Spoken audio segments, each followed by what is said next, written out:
Welcome to today's program brought to you by the U.S. Botanic Garden. My name is Courtney Burris, the online education specialist with the learning and outreach team here at the Garden.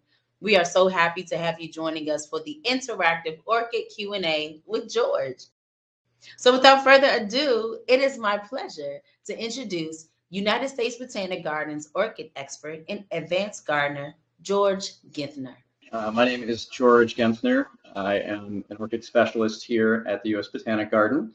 I am happy to be here with you today talking a little bit about some of the orchid basics and introduction to growing at home and answering a number of the questions and prompts that you've sent in. Thank you again for sending those our way. It's a lot of fun to see what all of you are up to and to be able to help you all with your growing experiences. I will start today with a little introduction to myself. To give you all a sense of where I'm coming from. Some of you were curious about what it looks like to be involved in botanic gardens and this career field. My personal background is in ecology and conservation. I studied that in my undergraduate degree and ultimately took a turn after my undergraduate program to focus more on horticulture. I had been privately growing orchids as an enthusiast for some period of time in college, and ultimately then took a turn and went and worked at an orchid nursery, Orchids Limited in Minnesota, for several years and got really excited and went back and pursued a master's degree in applied plant sciences, specifically in horticulture at the University of Minnesota, before then taking a position as an orchid horticultural curator at Atlanta Botanical Garden for several years, and then now more recently here for 2 years at the United States Botanic Garden. Overall, my particular groups of enthusiasm include some of the miniature orchids from places like the Andes Mountains, Lepanthes, Pleurophyllus, Stellus, and such like that, and some of the Southeast Asian orchid groups as well, like Bulbophyllum.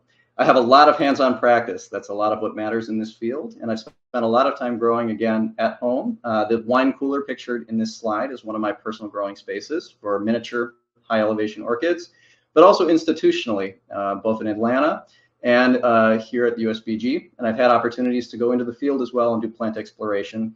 A picture here of me in Vietnam on a recent plant exploration program with some of our collaborators. So a little bit of an introduction to orchids, moving away from me. Orchids are an incredibly diverse group of plants. We are all sort of very familiar with the showy hybrids and species that find their way into the nursery and trade and industry. But there are actually over 25,000 natural species. They are still being actively described in some of the most biodiverse parts of the world, again, places like South America and Southeast Asia. There are estimates that there may be up to 30,000 species or more overall across the globe. And on top of that, there are hundreds of different varieties of cultivated hybrids that have been produced actively by enthusiasts and nurserymen and women for well over 100 years, starting largely with the Victorian orchid craze in the late 1800s, but even dating as far back as Japanese growers growing the Neophonetia falcata orchid as early as the mid-1600s in the Edo period. Orchids are found naturally on every continent except Antarctica. You can find them in almost every kind of environment, short of some of the coldest sort of tundras and hottest, driest deserts. As a consequence of that, the plants have diversified significantly to match all of the different ecological niches in which they are found. There are sort of three main groups or habits of orchids. There are the epiphytes, which will be a primary focus when I talk about some of our cultural techniques today. These are plants that grow on and amongst other plants, things up on tree trunks, branches, vines, etc. The picture in this slide of Cymbidium species is from actually recently that trip in Vietnam. That Cymbidium is growing about 30 feet up the side of a tall tree in a subtropical forest. You can see even the pendulous flowers hanging down. There are also lithophytes. They're a lot like epiphytes, except they're found growing on, in and amongst rock outcrops. You'll find them in places like Australia, highlands of Brazil. The Bulbophyllum species pictured below the Cymbidium on this slide is another one from Vietnam that was just growing on the side of a large boulder along a stream bed in that habitat. The additional or final group that's commonly seen in trade and in the wild are terrestrials. These are plants like jewel orchids, which you may have seen before in nurseries, but also things like temperate lady slippers, rattlesnake plantains here in the United States, and other plants like that. Orchids vary wildly in appearance and size. You can have tiny plants like the Lepanthes telepogoniflora in this slide with large flowers but tiny leaves smaller than a dime, as well as giant plants that have leaves well over 6 feet in length. And the pollination of these plants varies wildly as well, everything from moths and butterflies to even flies and small other beetles and things like that that are attracted or deceived into pollinating the plants. This Bulbophyllum morphilogorum was blooming at the Botanic Garden recently and actually had small Drosophila fruit flies visiting the flowers. You can see one in the picture here on the left side of the picture, sitting on top of a flower with the little pollinia of the flower attached to it. The specialization of the pollination of these plants is part of what's produced the diversity and also how we can start to identify orchids when we are looking at them in cultivation. One thing I wanted to talk about a little bit today is how we define orchids as well. It can help you to identify them when you see them in nurseries and also think about them in terms of how they grow and sometimes the limitations that we face as home growers in how we can reproduce them. So one of the defining characteristics of orchids are their flower structure.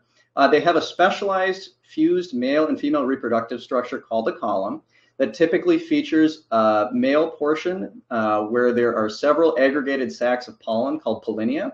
The number of pollinia varies by the type of orchid. With many of the common Phalaenopsis, like this nursery hybrid here, you may see 2 pollinia hiding under the cap at the front of that column. In the picture of the Phalaenopsis mannii, in this slide, you can see that pronounced column, kind of the nose at the center of the flower, evident, and the pollen is right at the front of the end of that column. At the back of the column is the receptive stigmatic surface, the female surface of the flower, and that's where the pollinia are deposited when the pollinators move between flowers. After that, the seed develops inside the back and the ovaries of that flower, and ultimately then, after some number of months, typically of maturation, is released. A secondary component of orchid flower structure that is fairly identifiable is that they feature bilateral symmetry. This means that the flowers can only be divided equally and identically on one plane into 2 identical halves. Again, when you look at this Phalaenopsis mannii, you can see you can only really slice it down the middle, top to bottom. But sometimes you have a mutation where the plants start to exhibit some degree of axial symmetry, radial symmetry, like a daisy, which you can kind of slice any way across and have 2 equal halves. This Phalaenopsis amabilis, which is actually in bloom right now in our orchid room here at the Botanic Garden, features a partial, it's called polaric floral mutation, where it's starting to show partial axial symmetry. And what that means is that the lip of the flower, which is a modified petal at the bottom, has started to rotate its way around the rest of the flower. You can see that the petals actually are starting to look like the lip at the bottom at the center. Typically, this axial symmetry is never perfect, but it is still identifiable, and it's fun sometimes when you buy plants in the store. You can find plants that have these flower features. Another component of orchids is their specialized seed. Orchids have done away with endosperm. Basically, when you think about it, it's like the yolk in an egg, the nutrition that would normally be provided for a seedling to get it started before it starts to photosynthesize for itself. They've done that so that they can put the energy into producing many, many more seeds that are very small and easily dispersed.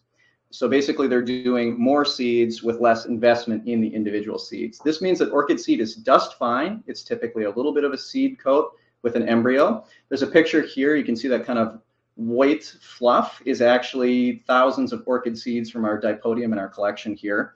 That orchid seed would normally, once the seed pod bursts, be spread about on the wind, settle, and then it has to form an association with a mycorrhizal fungus to actually gain energy or glean energy from the fungus until it can photosynthesize for itself. Orchid seed will not typically just settle and germinate on its own, and that's why as home growers, we're typically limited in our ability to produce orchids from seed unless we have specialized sterile lab conditions to actually produce them in an artificial environment that mimics their natural associations with the mycorrhizal fungi. One final note with orchids that's important to include is their 2 sort of main growing habits. This influences things like how we propagate the plants vegetatively when we talk about dividing them during repotting and things like that. Orchids are oftentimes either monopodial or sympodial. Monopodial, one-footed orchids, like your kind of classic Phalaenopsis hybrid, have a centralized growing axis that typically moves upwards with new leaves radiating from the top of that axis at the crown and roots and shoots and sometimes offshoots and younger plants coming out from the lower parts of that central meristem as the plant grows. Those plants typically have an upright habit and they may clump, but they're not easily divisible vegetatively anywhere along that center axis. You kind of be cutting the top half, the bottom half of the plant, and it's not as easy. I'll get into that a little bit more later. The other growing habit are sympodial orchids. I have that pictured here in the slide, the Bulbophyllum laciochilum. You can see that. Those plants are defined by having a creeping rhizome with individual pseudobulbs or canes or growths of that sort that are typically swollen leaf bases that then extend along an axis as the plant grows. These plants are much more easily divisible because we can typically cut the rhizome between the individual growths to divide the plant. I should note that the Pteroceras semiteridifolium, pictured in this slide as well, is another example of a monopodial orchid. You can kind of contrast the two growing habits that you see between the two here in the slide. So getting into some of the cultural components of this, now that I've given you a bit of an introduction to the plants themselves, I wanted to start with a couple of basic misconceptions of orchids. And these will tie into some of the individual cultural components that I'll talk about in further slides. But this is a good place to start. One of the first major misconceptions is the just add ice approach to watering your orchids. Now, this was a classic marketing approach. It's still used. That works well when the plants are being sold in tight packed containers where there's a lot of moisture retention, where the media is dense, and typically the plants don't need a lot of moisture to sort of hold on, at least through the time that they're flowering for you. I wanted to note this picture submitted by Khadija from Boulder.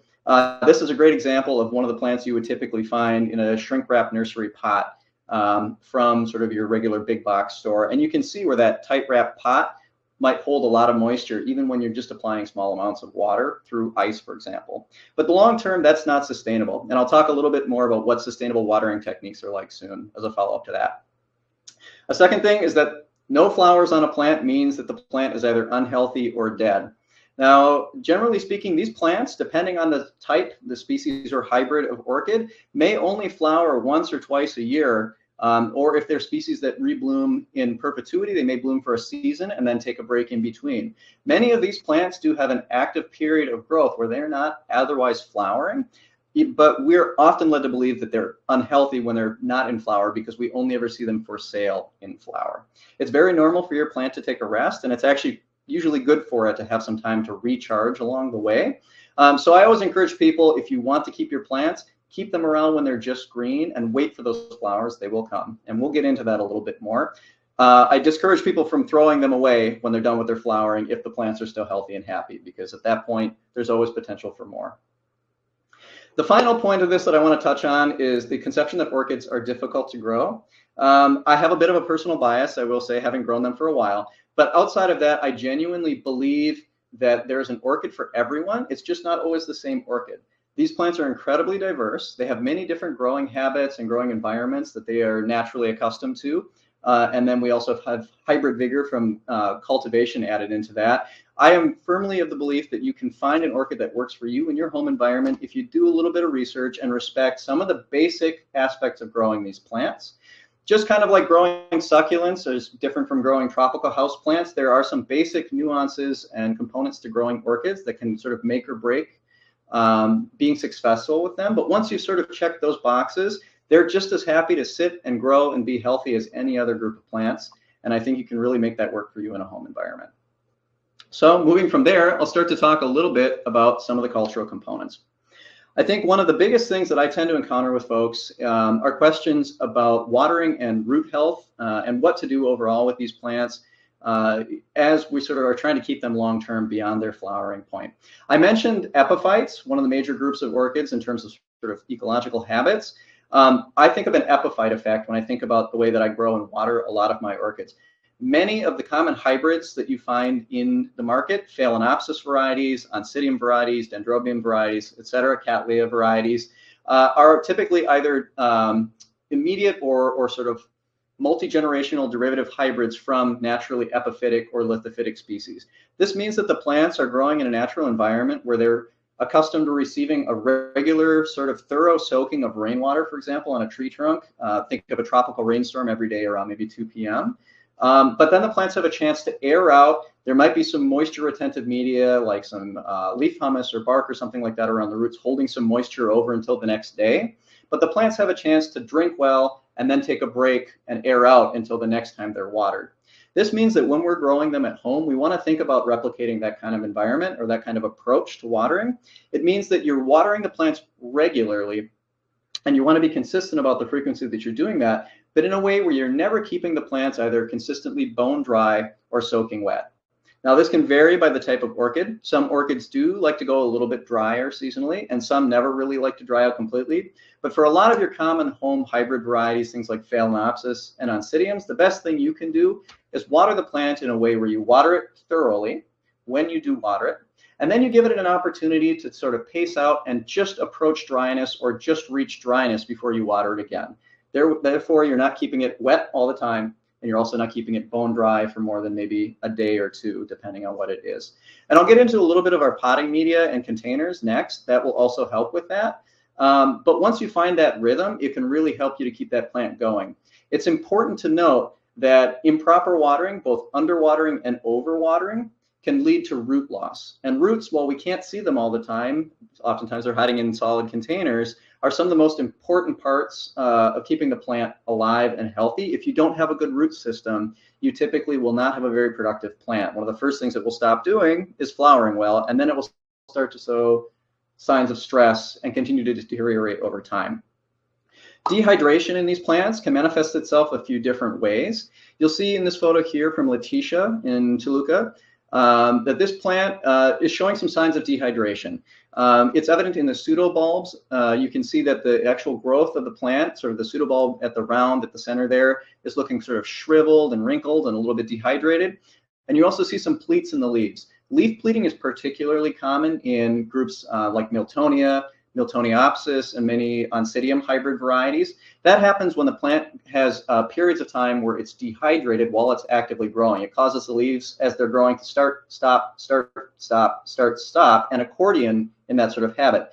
Those accordion pleats will never go away, even if the watering routine or the hydration of the plant changes long term. They're kind of a good check and reminder that you might be having some issues with dehydration. Now, the challenge here with that is that the dehydration itself can come from two things. It can come from underwatering, systemic underwatering, or it can come from root loss. What I've encountered sometimes is that people will actually overwater their plants, kill a lot of the roots, accidentally obviously, and then start to try to compensate by even watering more as the plant starts to look dehydrated. What you're really doing at that point is flooding a plant that has no roots to uptake the water and is looking dehydrated because of that, and you're only going to perpetuate a cycle of rot.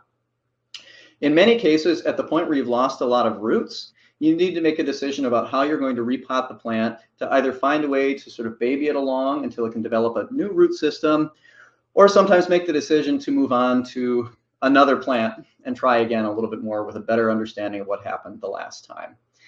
In this case, for example, this Miltonia, this plant could be repotted in a way that produces more root contact with the media in a more moisture retentive media, and that might allow it to continue to grow up and redevelop a root system for a healthier ongoing growth of the plant. I should note as well, this is a matter of patience. You'll find a lot of times with plants, particularly with orchids, they're sometimes slow to respond to stress, and they also are slow to come back around depending on their growth habit. And you may be looking at months, if not years, to bring a plant fully back to its potential, depending on the degree to which it has lost roots and things like that along the way. So this builds into talking about media and containers when we talk about our healthy root systems and our watering. Ultimately, again, you want to have a plant that you can water consistently. We're looking at a routine of, depending on the type of orchid, typically every 5 to 7 days is pretty normal in a house for something like a Phalaenopsis. And you want to have a media that, again, allows for free air movement, free draining of any extra water as you water the plant thoroughly. But that also holds a bit of moisture in between watering. I always tell people, if you have to wait 9, 10, 11 days to water your plant for the media to really dry properly, you're starting to push into the territory where you might risk some root rot. Likewise, if you have a plant in a container and media combination where you have to water it about every 2 or 3 days, it's not impossible, but it's going to be really hard to keep up with in the long run and avoid water stressing or dehydration in the plant. So what I typically recommend is looking at a container and media combination in your home that, again, gives you that sort of 5 to 7 day range, depending on the time of year and the dryness of your environment. That looks oftentimes in a botanical garden environment and even in my home environment like something like a 1 to 1 to 1 roughly ratio of like a medium grade orchid bark horticultural charcoal, and coarse perlite, sponge rock, or grow stone. You want all of the media components to be balanced in size. Typically, if you have fine perlite mixed with coarse bark, everything will settle to the bottom of the pot, and you'll have issues with drainage and things like that and consistency of moisture. So you want to keep things pretty even. If you can't find one of these components, the bare minimum I tend to recommend is bark and a coarse perlite or sponge rock, something for drainage along with that organic material, the bark, to hold some moisture. Be mindful of that not all bark qualities are the same. You want to have a harder, typically orchid bark that will break down more slowly. A softer fir bark, kind of wood chip style bark, is going to hold a lot more moisture and break down a lot faster because of that, and typically be more quickly detrimental for the plant once it starts to wear out. I should note that a good quality orchid bark mix, either pre-made and bought from a supplier or made at home, can last up to 3 years. So once you get the plant repotted and settled into its new sort of space, you're actually good for quite a while. And you can keep notes and kind of follow back around on that. The alternative to that is using New Zealand sphagnum moss. I typically only like to use New Zealand sphagnum moss for plants that really like a lot of moisture. Some of the small miniature orchids and things like that are not typically found on windowsill or basic home environments, or for plants that have suffered significant root loss. Sphagnum moss holds moisture a little bit longer. It holds it more evenly than the bark does. And so it works well as a nursery material to really get the plants kind of back on their feet. The important thing when you're using sphagnum, though, is not to overpack it in the pot. You can overpack sphagnum in a way that you can't really with bark. And I'll get into that when I do my little bit of repotting demo later. But the other thing is that sphagnum moss, because of that even moisture retention and sort of extended moisture retention, typically doesn't last as long. So you'll find that sphagnum typically wears out within about a year. So you're going to find yourself repotting more regularly to keep up with that. We typically repot our plants for one of two reasons. Either because the plant has really overgrown and outgrown the pot that it's in, or because the media has worn out.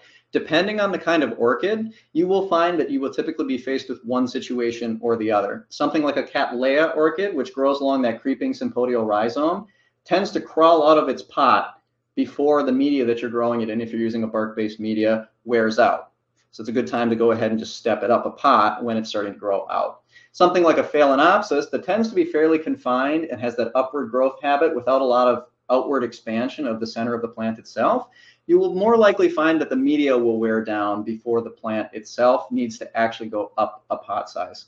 If you have a gangbusters plant, all the better. But typically, I prefer not to disturb the plants unless I know that the media is worn out or I know that they need to be stepped up. I should note, as well as a general point, that when you buy these plants from places like large box stores, nurseries, and things like that, it's good to assume that the plant has already been in its current potting media for some period of time before you purchased it. I tend to advocate repotting the plant within 6 months to a year at the most of when you purchase the plant, so that you can get it refreshed and get it on your schedule and really be confident in the nature of the media and the environment that you're growing it in. Coming back to containers, this is also, like I said, an important component of thinking about drainage and dryness of media and everything like that. You want to have a well-draining container, not something that breathes too much. Remember, if it dries out every 2 or 3 days, it's going to be a pain to keep up with, but something that does allow at least good bottom drainage. And if you have a high humidity environment or something like that, something that has side aeration as well. This photo submitted by W. David from Gaithersburg is a good example of a good home improvisation to make sort of an orchid style pot with vents in the side. This can be really useful if you're watering frequently, if you have high humidity, if your media really is staying damp for too long. But I do find sometimes that in a home environment with low humidity and forced heating in the winter and things like that, that an open container like this can actually present some challenges because it will dry quite quickly. I personally grow in a lot of solid plastic containers with good bottom drainage. The container being clear or solid in color doesn't make so much of a difference depending on the kind of orchid.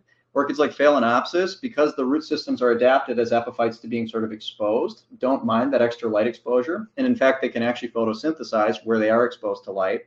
But there are some orchids like Paphiopedilums, the tropical lady slippers, and things like that, that have root systems that are naturally light avoidant, like a lot of classic houseplants. And so it's better to grow those in solid pots. This is a good point, again, to spend a little bit of time researching the plants by at least the name, the sort of variety genus name, if not the specific hybrid cultivar or species name when you look into buying the plants. The last thing is the pot volume. You're looking for a container, generally speaking, that is going to accommodate all of your root mass, or at least I would say 75% or more of the root mass, as well as the media around that root mass, and not much more than that. Most orchids really like to be cozy. Many species do well, or hybrids even do well, when they get really root bound. Things like cymbidiums can get really root bound and really enjoy that, dendrobiums as well.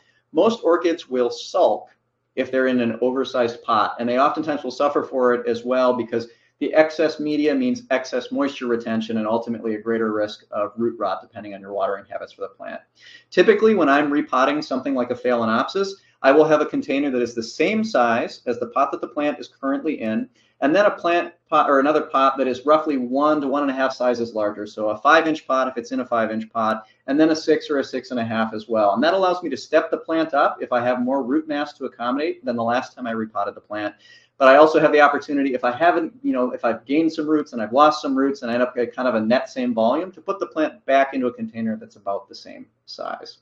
It's rare that you'll make an aggressive step one direction or the other, but I will say if you have, again, suffered from significant root loss with the plant, you may actually need to go down a pot size. And it might be a little bit silly at times to have a big, floppy 8-12-inch wide plant in a little 6-inch pot, but if you don't have a lot of roots, you don't want to over pot that small amount of root mass, because again, you don't want to compound that issue with root loss in excess media.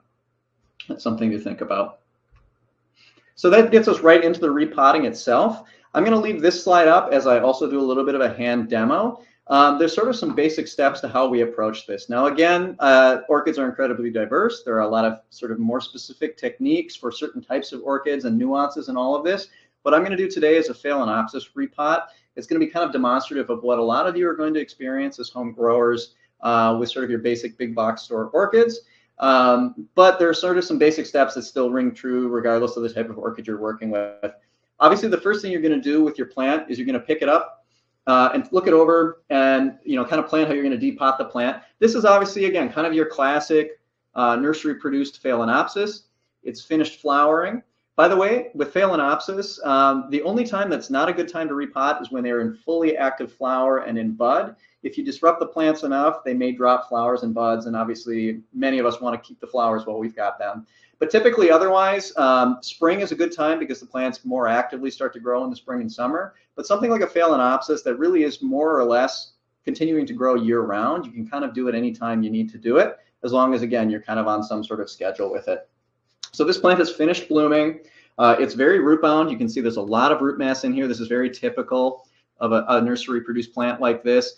And it's definitely ready to be stepped up. I should note that the media is also starting to break down at this point. There's sort of, it'll start to look more like dirt. As bark media breaks down, it holds moisture for longer, and it does, again, kind of start to turn into dirt. It may start to smell a little bit. You may get some algae or even mushroom growth. That's usually a sign. I like to get to my repotting before my media actually starts to show real signs of breakdown, because that means I'm not waiting for the root system to be potentially impacted at all by that media breakdown. I'm being proactive rather than reactive about that, but I'm still maintaining some degree of a every year, 2 year, 3 year schedule, depending on the type of plant. But coming back to this plant right here, what I'm going to do is I'm first going to go ahead and remove this flower spike. I get asked about this a lot.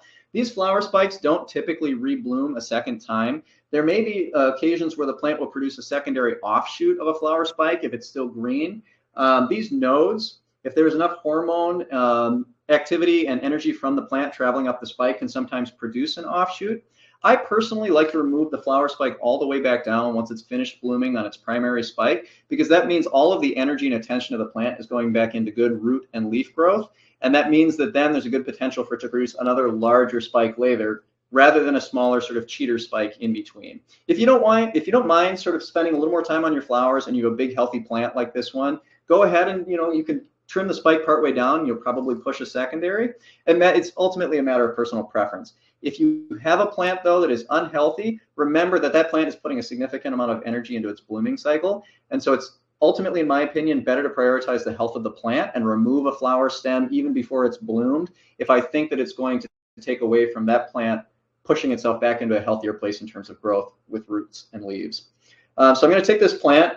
I also should note, here at the Botanic Garden, I use sterile tools for all of my repotting habits and practices. We typically will use a fresh razor blade for every plant every time we work with that plant. At a home, you can use something like a pair of pruning shears that you sterilize in between individual plants. Orchid viruses are sort of fluid transmitted. If you use dirty tools between plants or you don't use sanitized new containers and things like that, you risk transferring orchid viruses. And once they're in the plant, they're there permanently.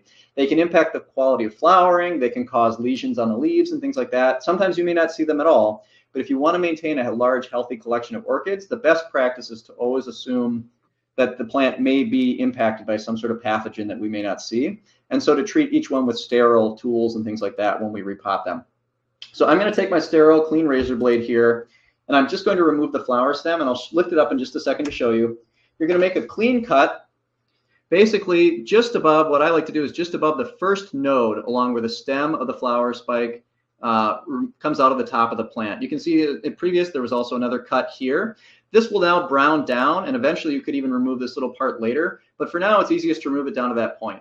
If you remove the spike again partially or further up, you may get an offshoot, but removing it all the way down to just about this first node will ensure that the plant is not going to do anything more with that spike. I also don't typically wait for them to brown all the way down. The reason for that is some of these hybrid varieties are produced using species of Phalaenopsis, for example, that will bloom sequentially for some period of time, and other hybrid varieties are derived, or other parents in some of these hybrids are plants that only bloom once in a season from one flower spike.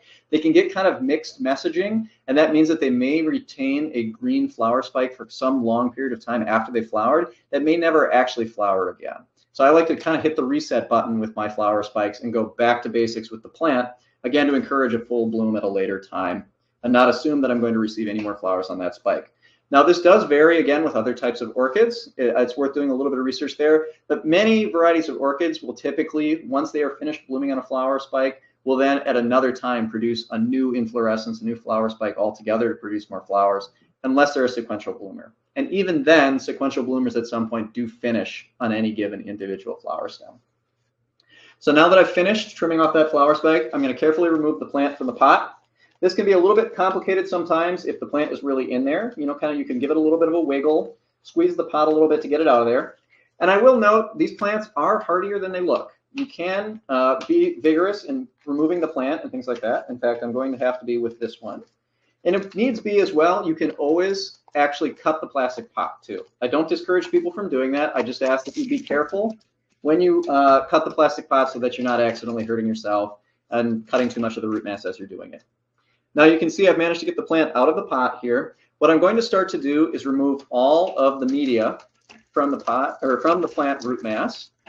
Here we are. And I'm going to just do my best to clear all of this out. When you have a fine rooted orchid, something like an Oncidium hybrid or Dendrobium, that have finer roots, they don't like quite as much disturbance around the root mass, you may be a little bit less capable of getting all of the old potting media out of the roots, and that's okay.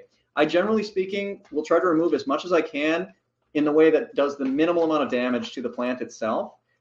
If I think I'm going to damage a lot of roots on something like a Dendrobium or, again, an Oncidium or something like that, I will get a bunch out and then kind of leave a little bit at the center.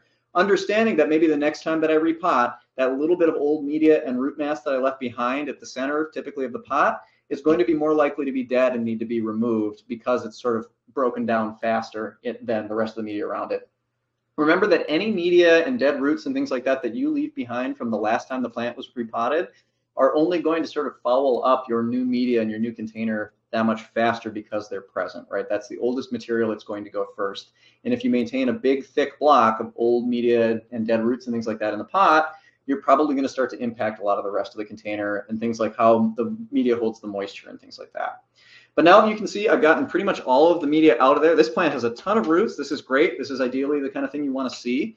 I would say, generally speaking, with a large, healthy, mature plant, I always want to see more growth on it than the last time I repotted it. Although from time to time, again, depending on your media and conditions, you might end up with kind of a net 0 plus minus. And that's okay too, as long as you have a good, healthy root mass and good, healthy set of leaves.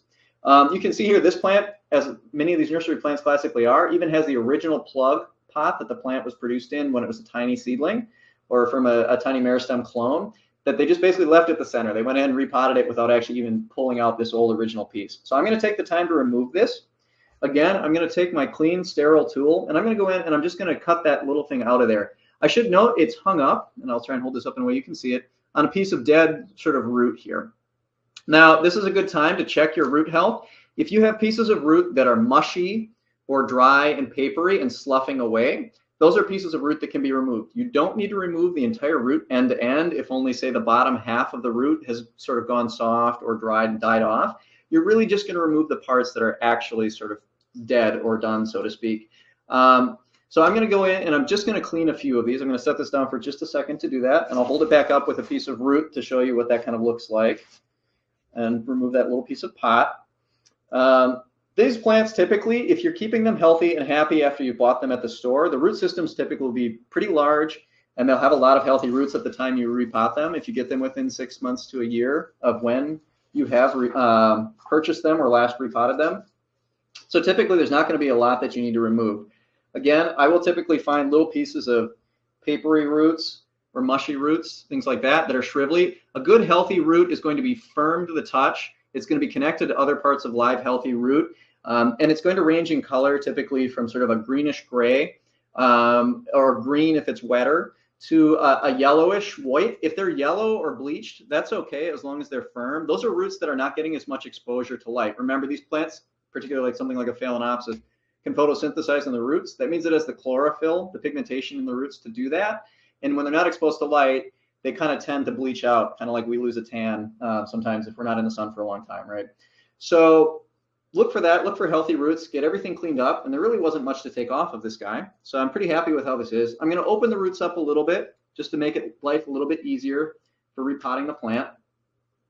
And once I have that settled, I'm gonna go ahead and grab my fresh container. Now, this plant has a lot of roots. So in this case, I'm going up from, I think this is about a 4-inch size pot here to, I believe this is closer to a 6 standard pot. Whether you use an azalea, like a shallow pot, or a standard deeper pot is up to you. I tend to find that the azalea pots, the shorter pots, are a little bit better for things that like to dry a little more frequently, right? There's a little bit less depth and moisture retention there. But for something like this phalaenopsis with this big healthy root system, heavy root system, a more standard kind of classic nursery pot is going to work well. And this is sized nicely. You can see that this plant actually has enough roots that this pot, I will probably, if I had any more roots than this, would even maybe need another size up. You can see I can fill the roots into the container, just about all of the roots, but I still have elbow room in the pot for media as well underneath there. If you have to jam the plant and the media in, the pot is too small. If it's swimming in there, obviously it's too large. I think that's kind of the right way to look at it. Again, you want them to be cozy. So once you kind of have the right size container sized out a little bit, and you can eyeball it, then you're basically, if you're using bark, this is quite simple. A good bark mix, like I mentioned, you have a loose bark mix here. Present that. This is, again, has the coarse sponge rock perlite. It's kind of like a hydroponic grade perlite. It has a medium grade orchid bark and a medium grade horticultural charcoal. They're all kind of sized to fit. All you're really going to need to do once you have your components mixed together like this and your plant settled into your pot is start to fill around the plant into the pot and kind of tap and settle the pot to get the plant to settle. You don't want to maintain any large gaps or empty spaces inside the container around the root masses. Remember, if you have a big open air pocket in there, it's going to make it harder to ultimately water the plant consistently and have even drainage and everything like that. So I'm just going to continue to kind of tap and fill. I should note, if you have aerial roots, I get asked about this a lot, right? These plants develop roots that will come out unruly around all over the plant outside the container. You can tuck those back in when you repot. Don't cut them. Every good live root is a good root to have. If you don't mind them aesthetically kind of crawling around all over the place, you can keep a few out in the air. But know that ultimately they're going to have their greatest potential for water uptake and health for the plant if they're in the media and contacting with where you're actually watering, using fertilizer and things like that. So I will typically, if I have a lot of aerial roots, when I do this, get most of them back into the pot, as well as any of the live roots that were already in the pot. And then again, sort of settle the plant in with the media. Now you want to position the plant ultimately so that the root mass is almost all in the container. All of the leaves and the center stem of this phalaenopsis are above the surface of the media, but you still retain a little, like a 1/4 inch of edge below the edge of the pot, so that when you water the plant thoroughly around the base of the plant, you're not going to just wash all of your media off the top of the pot. And you'll just continue to fill and tap and everything like that until the plant is well settled and secure in the pot. Again, it's nice, you can't overpack bark, So that makes this relatively easy to do. You just kind of fill and fill and fill until the plant is settled and good. If the plant is top heavy or floppy or things like that, now would be also a good time to take the stake that you may have left over from the last time it flowered and just kind of use that to help hold the plant in place and secure it in place. I'm going to pull this plant back out and show you a little bit of what it would look like to do this with moss. Now this is going to be a little bit more complicated because this plant actually has a lot of roots. But if you have a plant that doesn't have a lot of roots and you want to baby that plant and grow it in moss for some period of time, what you're going to do is you're going to take your New Zealand sphagnum moss. I should note that different types of sphagnum moss are not all the same. Canadian sphagnum, Chilean sphagnum, sort of New World sphagnum mosses typically have a different shelf life and different moisture retentive qualities than like traditional New Zealand sphagnum. New Zealand sphagnum really is kind of the grower standard for a lot of sort of orchid keeping. So I would recommend looking for that. And it's readily available from nursery suppliers and things like that. You should be able to find it online or from local specialty nurseries. But I'm going to take my New Zealand sphagnum ahead of time and I'm going to lightly dampen it. I should note, by the way, when I use bark, I don't pre-wet the bark. I don't want to oversaturate the bark. And I actually want the bark to typically sort of sit for 12 to 24 hours after I've repotted the plant before I water, so that the root system, if I've created any damage to the roots, has a chance to sort of scab and heal a little bit in response to that damage before I flush the bark with any bacteria or anything like that. The sphagnum, because it comes dry and compacted, you do need to hydrate it lightly, but the nice thing is that it is kind of semi-sterile in its natural state. So if you have fresh, clean moss, it'll have a little bit of a urea smell to it. It's actually just the right kind of way to use for this sort of thing. What you're going to do is lightly dampen it. You want it to have some good give, a little bit of sponginess to it, not so much moisture that when you squeeze it, you wring water out, but enough that you have some pliability with it. And what you're going to do is you're going to start to sort of wrap and cushion and cover your root mass. Now, this takes a bit of practice. I will say this. I have never met anyone who has done this right, myself included, on the first try or even maybe the second try. It's okay to do this a few times to see how it goes, as long as you're not really aggressively, impacting your root system and damaging your root system. I would always tell people I would rather have you do it right in 3 tries than do it wrong in 1 try. And these plants have sturdy enough roots, particularly something like a Phalaenopsis, that you can, if you don't quite get it right the first time, take the plant out of the container and do it right away again to really get that technique down. And there are good resources online, videos and things like that for doing this as well. But you're going to start to cushion and wrap your root mass. Again, you're trying to avoid having big gaps or anything like that. Kind of get everybody covered to a large degree. They don't all have to be perfectly covered. Remember, these roots are adapted to being, they were maybe even just out in the air in your home environment. So they don't all have to be covered in moss. You're just going to kind of get them cozy, again, and mostly filled. And then what you're going to do, I'm going to try and do this up in the air. So you're going to take your container, and the whole time I'm doing this with the moss and the roots, I'm kind of eyeballing the size of my container, right? Now, I'm going to take this, and I'm going to settle it into the container. You want to have the mass of moss and roots roughly to a volume where the plant settles nicely into the container without you having to force it in. If you have to pack the roots and the moss in, it's probably too much moss, and you're going to over-compact the moss and potentially create issues with watering and things like that later. You want to have it just sort of sturdy and comfortably settled in the pot, not too loose, not too dense. If you need to just sort of cozy it in a little bit, that's great, but you should never be doing something like this. And generally speaking, if you need a little bit more, you can take the plant out or you can top dress it a little bit more. But again, we're trying to sort of get it settled so that the roots are in the pot below the surface of the media, the leaves and the center stem of the plant are above, and then everything is kind of level with roughly the surface of the pot. And again, now would be the time to sort of stake it and steady it and everything like that. So those are sort of the basics. That's pretty much it, honestly. And then at that point, you go back to your regular watering routine and everything like that to kind of keep checking the boxes and keeping the plant healthy. I will go there from the demo then. And I should note, actually, one last point here. This is a question associated with this photo here sent in by Bree from Blacksburg. Talking about dividing orchids. So I mentioned, again, it depends on the growth habit of the orchid. Typically, we make divisions because we either want to propagate the plant to back it up. We want to have multiple divisions of something as a safety point. We maybe want to share it with friends, or maybe the plant is getting so big that it just has to be divided up at some point to make it sustainable to keep around.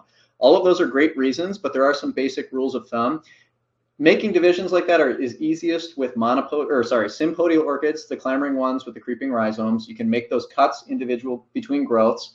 When you make a division of any of these sympodial orchids, you typically want to have enough material in any given division that there are several mature growths that serve as sources of energy, energy storage, water retention, everything like that, good root masses on those for the new division, as well as an active new lead to get that plant started and re-rooted in its new container or wherever you're putting it. You can use back bulb divisions as well. So if I was to take a cattleya and divide the front 3 growths and a new start off of it, I could keep the back half of it if the back half is still healthy, has good roots and good leaves, because there are dormant eyes along that rhizome that will then produce new growth as well. So I can still actually use that back division. But I want to make sure that if any given division, I have enough oomph, enough mass behind the plant to really get it reestablished and give it some momentum forward for new growth. Otherwise, I'm going to be waiting a very long time, if at all, for the plant to establish itself. Unfortunately, with something like, again, a phalaenopsis like this, you're never going to be able to just divide it vegetatively or do something like a leaf cutting. You're not going to be able to say cut the plant like this. It'd be kind of like cutting me off at the waist, right? You have to have the roots as well as the active growth lead at the top of the plant. So what that probably means is if you're lucky, you might get an offshoot from the plant at some point, and when it has enough leaves and roots, this applies to keikis as well, and I'll touch on this a little bit later. You can actually remove that offshoot and then pot that up. Otherwise, you're going to be kind of stuck with one happy, healthy plant forever, and you can enjoy that for what it is, and probably not ultimately divide a monopodial orchid like that. So that's generally a little bit of a word on divisions. This picture here is a really nice, it looks like it's a greenhouse grown plant. This is a big clump of, I think it's probably a Silogeny or a Dendrochilum. This plant could be divided sort of at any time. It has a huge amount of mass. It really comes down to when you want to repot the plant and when you're sort of confident enough about cutting pieces off of it that, again, have established and new leads to get you restarted in a new pot. And again, you want to make sure that you have good roots and good leaves to keep that plant going when you get it resettled. So this kind of gets into the last thing. We talk about plant health. We've talked about how to get the plant set up, how to kind of keep the plant going at a basic level with watering, talking about media and containers. How do we get to reblooming? And I get asked this a lot because some people will say, well, I've done just about everything I can think of and the plant's still not reblooming. And what I can say is that there are a number of different factors that contribute typically to blooming in both the species and hybrids of orchids. And it's important to kind of eliminate 1 or 2 variables at a time so you know what you might be missing. The first thing you're going to look at is plant health. Again, like I said before, if a plant's not healthy, it's typically not going to flower well, if at all, even if it would be a plant that would normally bloom on something like an annual cycle or a biennial cycle or something like that. So you want to make sure that the plant has good roots, good healthy roots, that it's actively growing. It has new leaves or new growth. Some plants, like the tropical lady slippers, Paphiopedilums, will not bloom on an old growth a second time. They bloom on that old growth at the peak of the growth, and then they have to produce a new fully mature fan, a new fully mature growth before they even bloom again. The growths only bloom individually once each. So that means that you're investing time and effort into getting the plant healthy and growing along to the next point where it can actually physically bloom. Something like a Phalaenopsis will continue to bloom off of different parts of that center stem over time, upwards as the plant continues to extend and grow. But again, if it's not healthy, it won't quite get there. So check your roots, check your leaves. Repotting is a great time to vet that. This photo here by Carolyn from Washington is a great example of a really healthy, happy Phalaenopsis sitting here with this windowsill. It's got nice flowers. It's got good, healthy aerial roots. It's got good, healthy leaves.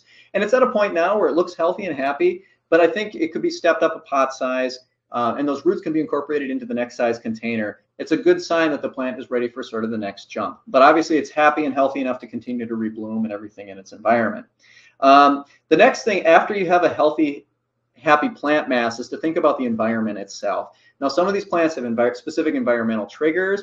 In other cases, it's some more general things like light level. So depending on the kind of orchid, you may be growing something anywhere from bright shade all the way up to something like some active morning light with like a south or east facing exposure. This plant here, submitted by Andrew, is Brassivola. Brassivolas are brighter light plants. I typically recommend brighter light, Cattleya level light, something that's going to get a bit of morning sun perhaps, as opposed to a Phalaenopsis, which is a good south or east exposure, but out of direct sun. Another thing you might consider is increasing some fertilizer. If you're not using fertilizer, using some. You can find balanced orchid fertilizers, follow the instructions on the bottle. It's safer to go a little bit under than over, but generally speaking, that can always help to pump the plant up. And then the last thing, if push comes to shove, is some seasonality. It's very hard sometimes in home environments to have seasonality with our plants, but we do need some of that to trigger the plants the way they would be naturally. It comes down less to light for a lot of equatorial species of orchid and their hybrids, and it comes down more to variation in temperature and moisture to some degree. And that might mean that you need to have a 5 to 10 degree day to night temperature shift. So if you're in the mid 70s during the day, getting down into the mid 60s at night with something like a Phalaenopsis, which is easier to do in the fall and winter. Don't take them below like 62, but get them into the 60s at night, and typically then you can start to stimulate a little bit more flowering. After that, it comes down to patience. Again, some of these plants, species, and hybrids really may only bloom once a year, but if your plant looks healthy and happy and it's doing at least that, you're on the right track. More than that, depending on what it is, if it's gangbusters, congratulations, you're doing great, and it's you can kind of move on to the next step. I'm running a little bit shorter on time here, but I do want to just touch on a couple other questions associated with some of the photos. Bree from Blacksburg also asked about black spotting on leaves and some of the growths and things like that. This can be a consequence of a few different possible situations. In higher humidity environments, you might find spotting on leaves, irregular black spotting on leaves, as a consequence of bacterial or fungal infection. Typically, that will also be marked by having a watery edge to it, where the active sort of attack by the pathogen is being countered by the plant itself. More regular sort of brown tipping on leaves can typically be a sign of something like hypersalinity in the media. So that could be if you're using water that has a lot of dissolved salts and minerals, or if you're over fertilizing, that can cause some sort of brown tipping on the leaves. I will also note that some certain hybrids of oncidiums and things like that just naturally show some black flecking. It's unfortunately just kind of an unpleasant characteristic of the genetics of those plants. But orchid viruses can also manifest with spotting and lesions and things like that. So particularly when I'm dealing with a plant that has sort of irregular lesions and spottings and things on it, I'm extra careful about how I'm handling it in the context of the plants around it. And if it seems like it's continuing to spread, I might try to treat for a fungus or a bacteria. And if it continues to be a thing, I might be even more suspicious about it being something else. So that can be a few different ways that comes from, and different things to look out for and potentially troubleshoot along the way. Another great question here from John in Arlington is about the keikis on this dendrobium. This is a good question. So keikis, in some cases, are a natural thing. Well, generally naturally derivative. Some varieties of orchids are more inclined to produce keikis, dendrobiums, some Phalaenopsis species and hybrids, things like that. Produce them as a way of sort of clonal offshooting, and it may be a very natural thing. But I find in a lot of cases in home environments, it can also be stress related sometimes. If the main parent plant is a little upset, then it's more inclined sometimes to produce a keiki as sort of a last ditch effort. In this case, actually, this dendrobium looks like it's a Dendrobium kingianum, either hybrid or sort of related cultivar. Dendrobium kingianum is an Australian species that produces a lot of keikis. That's a very common thing with this one. It's actually more inclined to produce keikis when it has a warmer winter. Dendrobium kingianum, the species, can oftentimes actually will not bloom very well unless it has a cooler, drier winter period. If it stays warmer and sort of more consistently grown during that winter period, it will tend to produce more keikis rather than flowers. So that could be a possibility with this plant. The keikis are nice in this case. You can divide them off. I would say with keikis, when you divide them off, the big thing is that you want to make sure that the individual keikis have enough sort of oomph to get them by themselves. So you're looking for a couple of growths or at least a couple of leaves, as well as a number of roots of its own, because really this plant is otherwise the keiki is pulling energy from the parent plant up into the point where it can sustain itself. And if you pull it away too soon, it may sit for years or maybe really not even survive. So that's something to think about with those. Another question here. This is from Eric in Washington. It's fun to see an indoor greenhouse like this. He asked about vandas in a heated greenhouse. Growing vandas in northern hemisphere environments, home greenhouses, is really challenging because they're really, to me, consummate tropical orchids. Warm, humid, bright light. They're really something that does well in like a tree in Florida and then in places like Thailand where they're naturally from. When you see sort of a dieback on root tips like this, sort of this burnt tip look to the roots, I typically find that that's a product of low humidity in an environment or sort of sudden environmental change.